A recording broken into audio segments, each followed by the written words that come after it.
कि हम अल्लाह ताला की इबादत कर सकें। अगर हम बड़े हो के अल्लाह ताला के सिवा किसी वली पीर की इबादत करें तो ये शिरक बन जाएगा और शिरक बहुत बड़ा जुल्म है।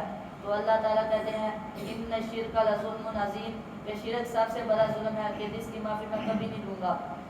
इसलिए चाहिए हम सबको चाहिए कि शिरक से बचना चाहिए और दूसरों को भी बचाना चाहिए।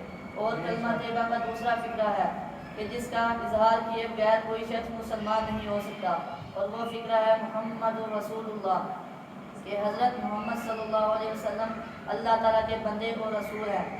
इसलिए हमें चाहिए कि हज़रत मोहम्मद सल्लल्लाहु अलैहि वसल्लम के बताए हुए तरीके पर हमें ज़िंदगी गुजारनी चाहिए। जिस तरह वो अपनी ज़िंदगी बसर करके गए हैं, इसी तरह हमें भी चाहिए कि हम भी अपनी ज़िंदगी उस तरह बसर कर सकें। इसलिए जो शख्स हज़रत मोहम्मद सल्लल्लाहु अलैहि वसल्लम को नहीं मानेगा वो भी काफिर होगा। इसलिए हम सबको चाहिए